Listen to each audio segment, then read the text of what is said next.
We're working with the largest heating organisations in the UK and also to the independent plumber. But with its size, gives us the ability to just try things. See an opportunity, explore it, have a go at it. If it doesn't work, fine. But if it does work, it could be very lucrative. Our chairman, Chris, he holds many different hats across the different groups, but he says that one of his main roles is to defend our businesses from complacency. We're not a software company on the outside of the industry chucking a product into the market. No, we're part of the industry.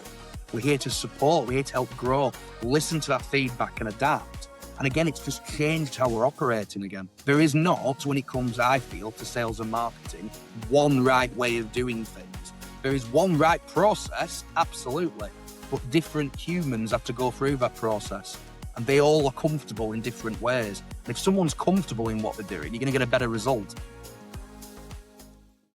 Hi, everybody. Welcome back to another episode of Best in Class, the podcast. So, had a little bit of a break between recordings. I was away for holiday for a few weeks during the summer holidays, and back and looking to kick off. I can't really say it's kind of part one and part two recordings because I only did a few before we went away.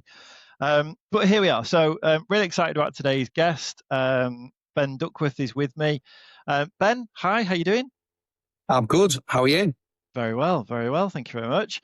Ben, do you just want to kind of give a little bit of an explanation of kind of you, the business that you work for? I think it'd be interesting maybe to talk about kind of like the other brands in the group, because you've had an amazing journey with almost kind of like one business that has actually been multiple businesses. It's turned into lots of others. Yeah, it's absolutely. Yeah, right. but you've had an amazing career just by kind of being in the right place at the right time in one company, but then, proving yourself and growing and opportunities kind of presenting themselves. But yeah, just kind of give a little bit of a kind of an overview just for the listeners so they're familiar with kind of you and the business and what I'm waffling on about. I can do that.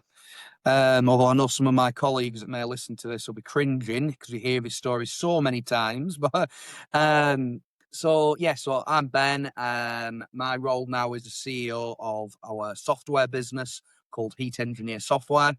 But nearly 14 years ago, I started as marketing manager and then marketing director of a regional fuel company called Craggs Energy.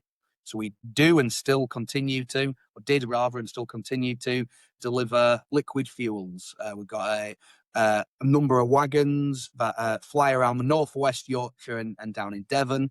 And that was kind of our business. Spun out of that, we created a business called, what's now called LCM Environmental Services. It's a big national and wider, actually, infrastructure business. A lot of it is based around storage of fuel and the quality of fuel. But within that business, we've acquired somewhere around 20 businesses over the past 14 years. And we've shaped this kind of huge company that very much looks after the public sector and places where fuel is a critical asset for a backup generator in hospitals, things like that. We also then created a business that's now known as Green Arc. Green Arc's primary focus these days is the provision of fuel cards, so a secure method of payment to allow people to purchase fuel and only fuel. That business has gone from strength to strength, particularly in the past 3 years, and we're now a distributor with lots of different cards to our name and a brilliant team. Green Arc made an investment into Heat Engineer Software, and then we acquired the business fully around Christmas. My roles across the businesses have been as marketing director for kind of 11, 12 years. I've then moved into across the group of companies. I've then moved into a commercial director role, and now I'm spending my time as the CEO. But we've grown the businesses. Now we probably employ around 200 people across our group. We are pretty much headquartered in the north of England, but we've got sites here, there, and everywhere. Fantastic. And when we spoke, the bit that I kind of realised was when we got to kind of the end of the conversation, and you explained to me that within the organisation you've got a culture where you allow people to kind of try new things, and Yeah, there isn't any kind of reprimand for trying something and it not working, because you would rather try something and hopefully have an opportunity to present itself than never try anything but at all. yeah, absolutely. And I want to kind of dig into that and explore that around kind of the concept of it, but without putting words in your mouth, is that kind of what has almost been the success of the business then? So hearing about you kind of, it started out when you joined, I think we were in employee number 4 or employee number 5 when you originally Yeah, definitely in joined. that first sort of sub 10 people originally in the Yeah. original business. Um, and then kind of, because it is unique that a company kind of starts out as one thing and then has it becomes almost like a group of businesses.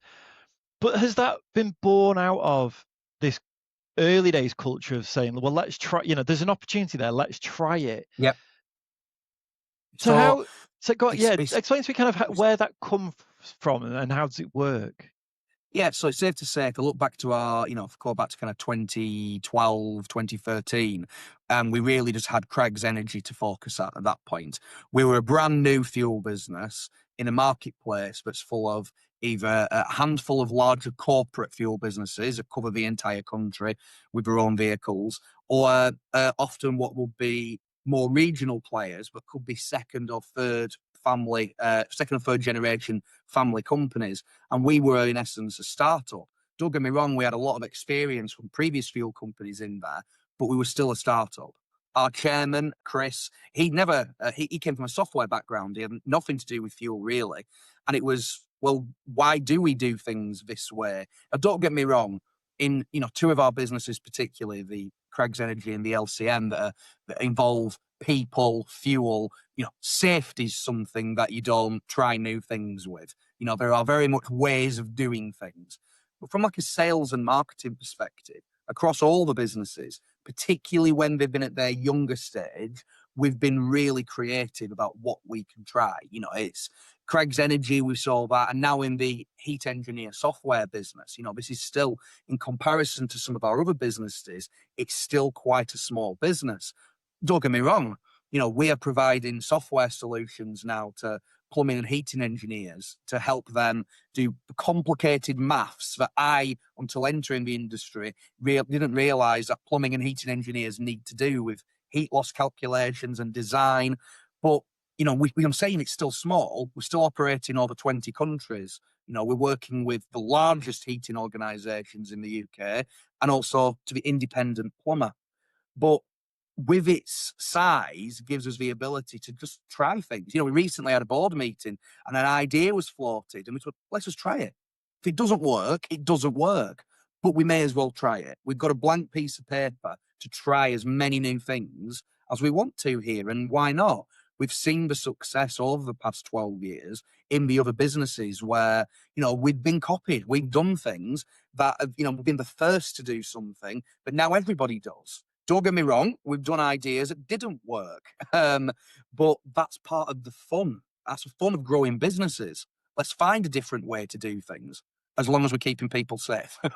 It's a very, for me, it goes very much with an entrepreneurial type of mindset. It's that see an opportunity, explore it, have a go at it. If it doesn't work, fine. But if it does work, it could be very lucrative. It could be Yeah, huge growth opportunities for it as a business. There could be a new market that hasn't been explored before. It could be new technology. Any of those things.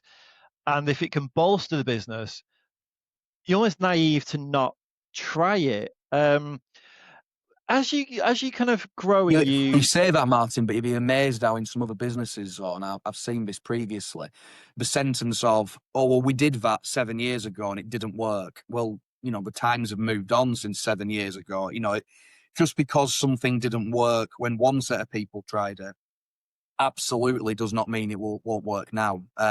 Or doing things in a different way, or even just the fact that try it again. Times have changed, see what happens. But yeah, it's so common, so common. I do a lot of networking with other businesses, and you can see sometimes it's sewn into people, ingrained, that they've been burned by an idea and they don't want to try new ideas and just keep doing business as usual. But I mean, ultimately, you keep doing the same thing, you can keep getting the same result.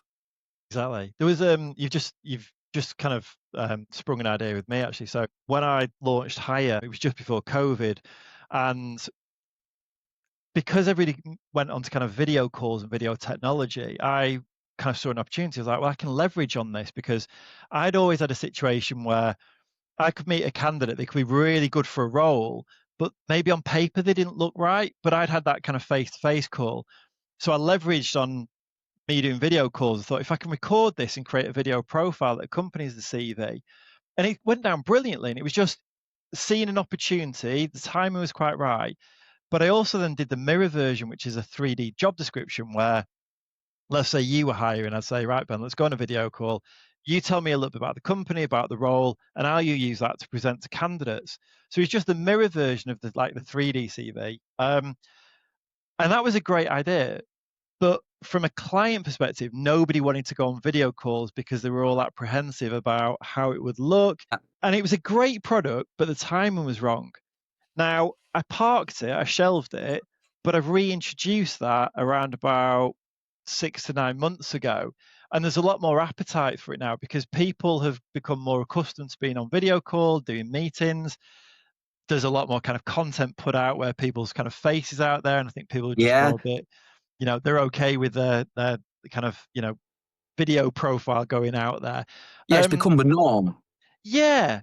So as you said, sometimes just because you had an idea at one point in time might not have always been a bad idea. The timing of it might just have been off. And there's no harm rather re-exploring that same idea at a later point that Absolutely. was a good idea that could still benefit your business, but the times have changed and now it could work better. So We ha yeah, we had a you just recall that. situation where maybe 10 years ago now, within the fuel business, we had account managers who were pretty much telesales based, make calls, find new opportunities and sell to them. But we really wanted to kind of strengthen that connection between the account manager and the person on the other end of the phone, who likely they would never meet in person. We're covering, even though we're regionally based, we still supply and do and still supply fuel across the UK. So if you're somebody up in Aberdeen, you're probably not going to bump into them to have that conversation. And it is quite a transactional business sometimes.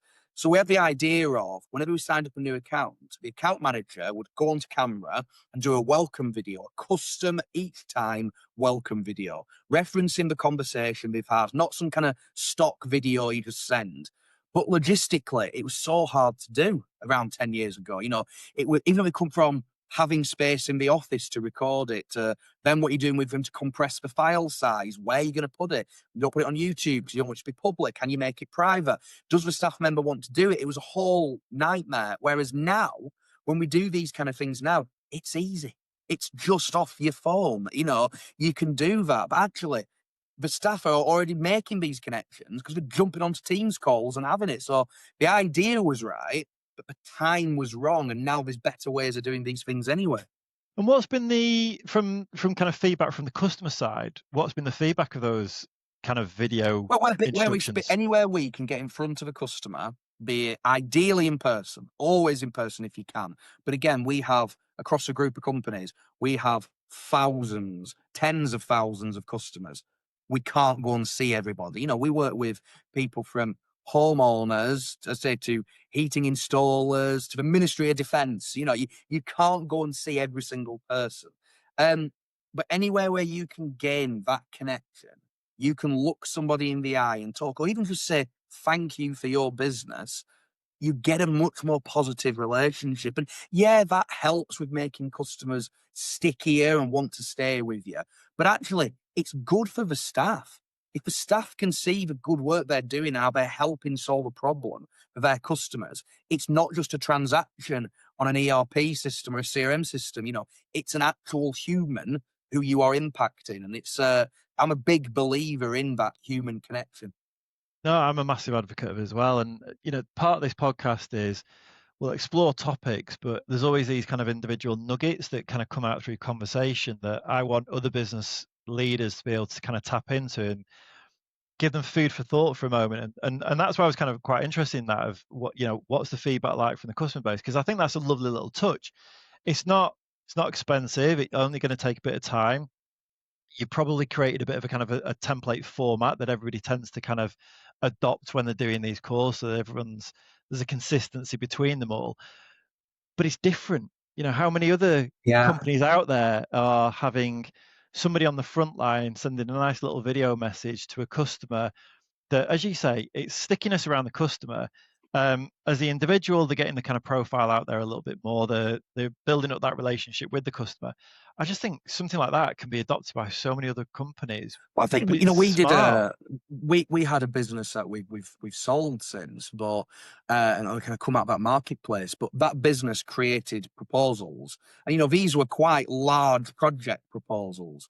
And you know what? Best time to present a proposal is go to meet the person and you do it. But again, sometimes clients don't want that, or they may be in different parts of the world. So rather than writing some overinflated email that's 5,000 words long and with a lovely PDF attached proposal, as glamorous as you can make it. What we started exploring was, well, we record our team, the person who's presenting the proposal, well, to actually present it. So if you can't jump on Teams, if you don't want to do that, we used, I'm sure there are other features out there, not that you have the BBC here, but we used something called Loom, where Yeah. we would record the salesperson going through the proposal. Again, being able to put that human element on to highlight those features and benefits. But if anything, just to stop the usual thing, the human nature of scroll through it all, get to that last page, what's the price? Well, you can take somebody on the journey. And again, it's not a 20-minute presentation. It might be a 4 or 5-minute presentation. But again, connection. But back to the original point what we're talking about, it was an idea. Let's try an idea. If we found out it didn't work, and again, if I look at that exact feature, certain members of our team, they weren't comfortable doing it. And that's all right. That's not their style. You've got to be able to embrace different people's styles within an Yeah. organization. There is not, when it comes, I feel, to sales and marketing, one right way of doing things. There is one right process, absolutely, but different humans have to go through that process. And they all are comfortable in different ways. And if someone's comfortable in what they're doing, you're going to get a better result. We don't work on normal formal proposals and bid tenders and things like that. So it was kind of relatively new territory for me. And I thought, how can I make us stand out? I'm not very good at, bid writing. So I did exactly what you just said. I thought, I'm great on camera. I can really sell the story of the business and what it is we do differently that maybe doesn't always translate too well into kind of copy. So I just set up a camera and I recorded myself. And we won the bid off the back of that because it was different and there was the Yeah. passion came through. And it was, again, just there wasn't any rules and regulations around how you submit your bid. So I thought, well, I'll just try this, and it works. So yeah, I think sometimes you say trying something new, but lean into maybe people's strengths within the team to do so Well, can again, work. you can taking things from other industries and other people, doing as much reading as you can generally. I'd love to say that every idea we've ever had was a homegrown idea. It isn't. You find out what, say, a software company's doing in Australia to do with, I don't know, air conditioning. Well, actually, there's a really good feature there that it could be used here, but then also being open to collaboration. You're Yeah. not the best at everything. You can't be the best at everything. So yeah, I think the general idea, though, of just exploring new ideas, it's sown right the way through all the businesses. It's we're open to ideas from the whole team, but also from externals. Again, customers can sometimes give you the best ideas. We've just done a really big revamp of kind of the final document that our customers in heat engineer software give to their customers. So in other words, the heating engineer gives to the homeowner. And we've completely changed it based on customer feedback. They've had ideas. So actually, when I'm taking somebody through it, it being displayed like this, like this, like this, it is unrecognizable to what it was before.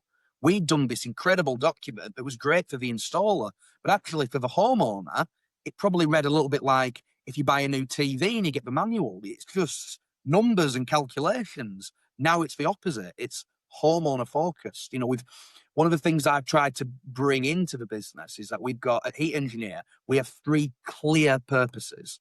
We want to help our customers, the installers, majority installers, win more business. So we want to help them grow their businesses. If they're successful, we're successful. We want to help them do the best possible installations that they can do. That's by making the system accurate and easy to use for them. And we want them to leave a customer who will happily recommend them to somebody else.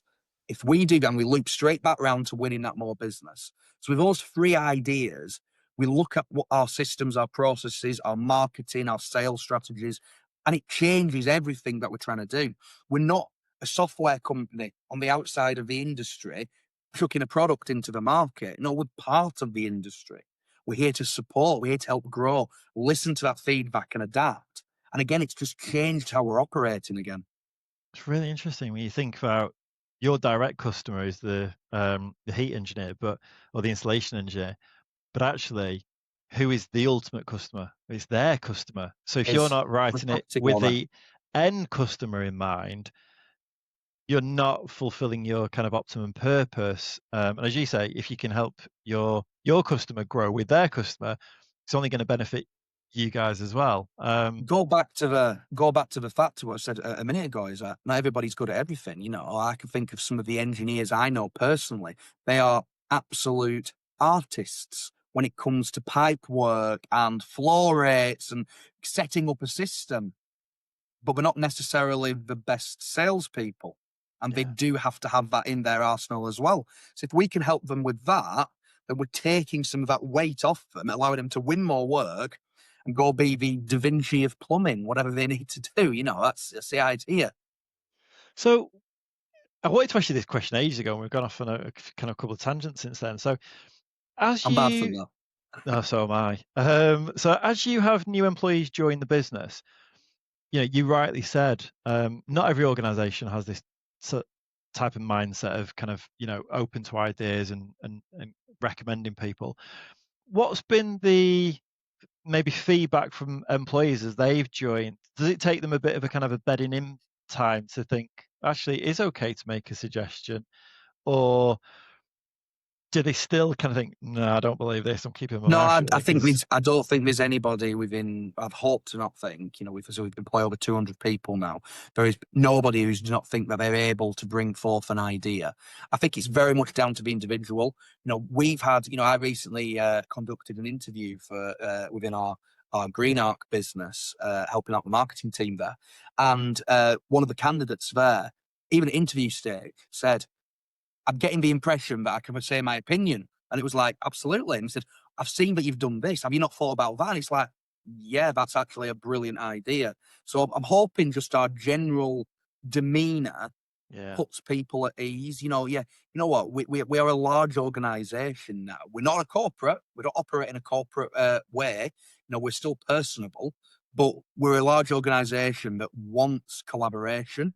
Again, we want collaboration with our customers, our team, our partners, our suppliers. It is, I think that's with us having lots to do with kind of decarbonisation and at times different ways with net zero.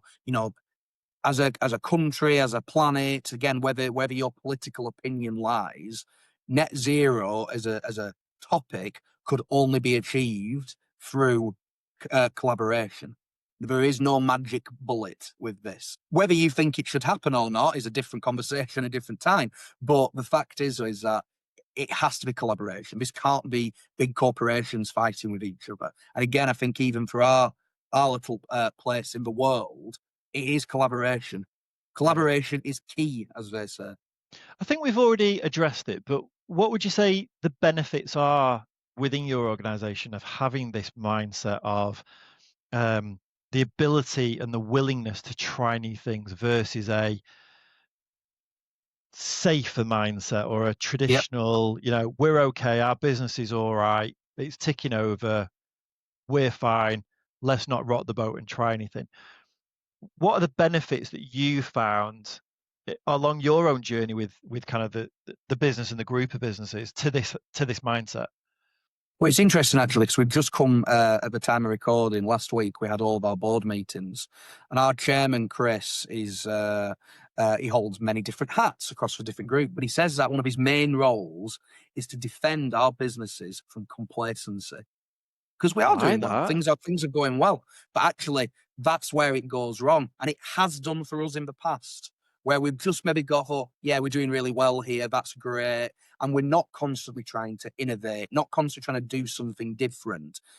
That's where it can go wrong because competitors catch up or the market changes and you're not agile enough to make a difference. But for us, yeah, it's avoiding that complacency, having that willingness just to try. You can't, again, there's a certain way that you can do, say, a mechanical process, and that's the way it is, and that's what it is.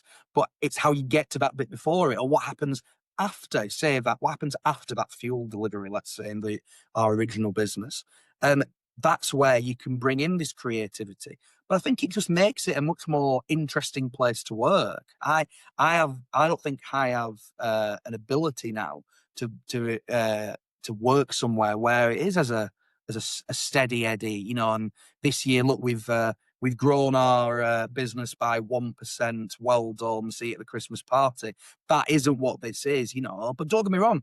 Sometimes with this, it comes scary, I mean, as a shareholder director of all of our businesses, I've seen it all now. What happens? Some things are scary, but I think there is an art in itself to make sure that the ideas you try aren't going to sink the business, because fundamentally we have one core responsibility: 200 people are employed by us.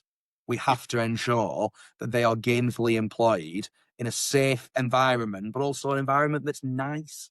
They want to work there. That's Yeah. the intention, anyway. So you kind of preluded what I was about to say. I don't know if prelude is the right word, but you kind of preempted what I was about to say, really, which was, um, what are the kind of do you have to put safeguards in place around, well, if we're going to try something and it isn't working, it's kind of, what's the word I'm looking for? Kind of gated off, so that there is, the impact of it isn't too great across. Yeah, I think if Ring I think back fence. That's the to word I was looking for. Ring ring fence. fence, so if I think just in marketing terms, and I think back to our early days, we probably were a little bit, going back maybe 10 years now, a little bit too loose, where we go, we think this is a great idea, let's release it to the entire customer base. But actually, I think the marketing term now of A/B testing is very useful now. So actually to have a look and go, is this right? But also getting that feedback. We've just launched, or in the process of launching, as I say, this new end report that's been completely changed by customer feedback. But actually, we've gone to some of our key customers who hadn't provided the feedback, presented it to them first, and said, here you go, trial this, see what it is. Got some changes, got some tweaks. Well, maybe if you display this in this way, that will be better. It would roll off the tongue when I'm presenting it to a customer. And that's been really useful. So that's kind of, we've ring fenced it in a way of, no, I tell you what it is, we are beta tested it. That's the best way of putting it. But it is important. But again, it depends on the magnitude of the idea. The Yeah. idea could be an internal idea that you just, you've got a bit of guts. I think you've got to have guts in business to be able to have a try, but not at the risk of causing unrecoverable damage, of course, because that would be deeply reckless.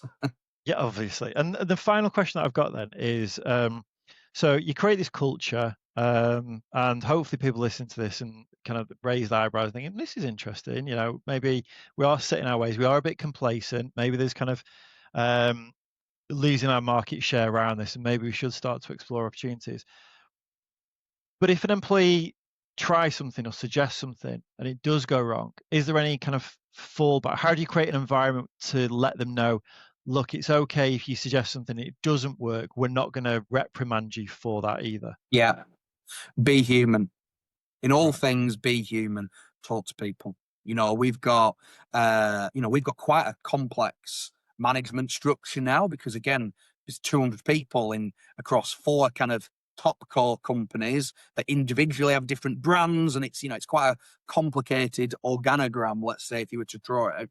But again, it is, I think, from top down, it is to make sure that we're encouraging this. We are embracing this. Again, you've got to stay on the right side of things that are legal, decent. Of course, you've got to be, there's extremes in all situations. But again, you talk to people. Nobody should ever be afraid to try something, or at the very least, be afraid to raise it as a suggestion, Yeah. because that's not what it is. I find that if somebody says to me, this might be a stupid question, and then asks a question, that's often, because I do quite a lot of presenting, and that's often the best question asked.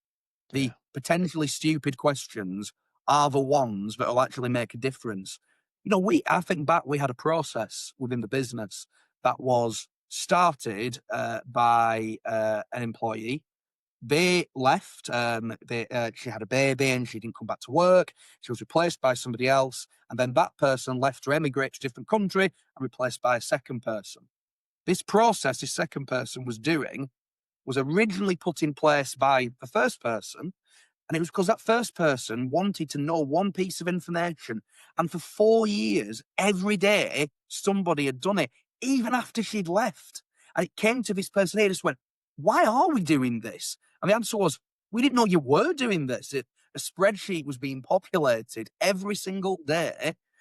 Don't get me wrong, it might take him 5 minutes. Yeah. But 5 minutes over 5 years, every Yeah. working day, it adds up. And it was completely pointless. But again, if you don't ask the silly questions without fear of being reprimanded, God forbid, but also for being, laughed at, you're not going to move forward or grow. I want everybody to ask these questions. I want customers to ask them. I want partners. I want mates down the pub to ask why, because it might prompt a good idea.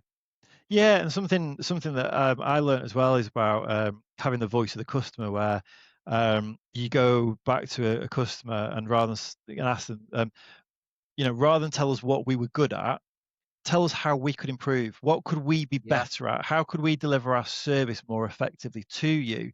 And really drilling it, because everyone wants to hear the good stuff. What did we do well? How great are we? We're the best at this. Lord, yeah, Yeah. Lord me a little bit more. But if you focus on that, that's really just you know, brushing your own ego, massaging You your own often ego. know what you're good at. You know what you're good Exactly, at. exactly. Whereas if you drill down on look, we think we're good at these things, so don't even tell us about this. How could we improve? Where could we find those 1% marginal gains? What could we be doing different? Is there a huge thing that we're missing that we haven't Yeah. identified? And I think sometimes when you kind of look at that internally, but also go out to your customers and ultimately the people who are kind of driving the revenue into your business and asking them, we want you to have a better experience with us. How can we be better for you? Yeah. There'll be some stupid ideas, but there'll be some absolute golden nuggets within there as well. And There'll be some things you can't change. yeah, And that's fine yes, as well. Occasionally you get that. If it's I don't know, a HMRC obligation of how you deliver fuel, then yeah, you can't change that. Sorry, Mr. Customer.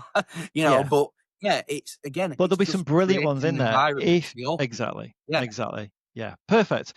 Right, we've come to the end of it, sadly. So Well, thank you. with what is now becoming a tradition, I have a question that has been left by the last guest for you. So, the question is, what's the biggest myth about running a business that you've discovered along the way?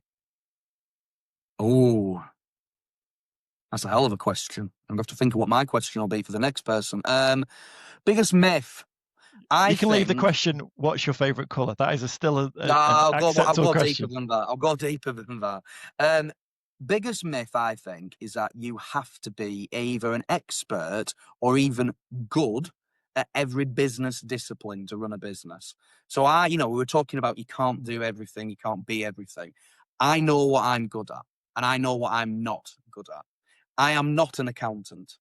I can count, but I'm not an accountant. But that's why we have such a great accountancy team within our businesses, from our CFO to the FDs we have in each of our kind of divisions. These are people who are the experts in their discipline.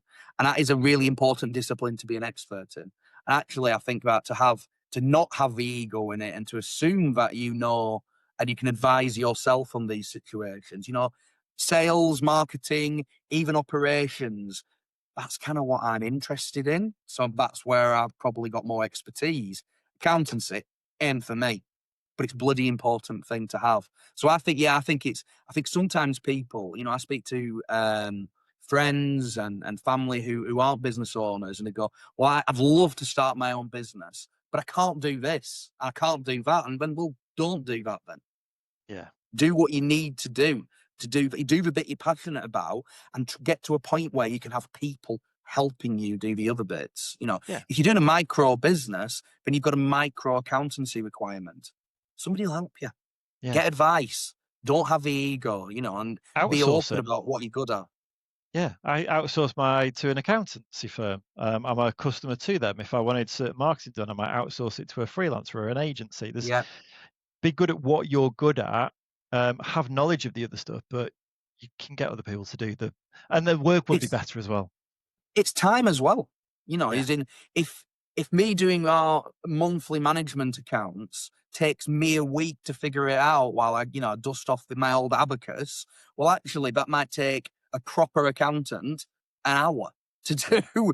And that week, I could be doing something much better, actually growing the business or supporting a customer or working with our team, not trying to force myself to figure out a discipline that just does not compute. Yeah.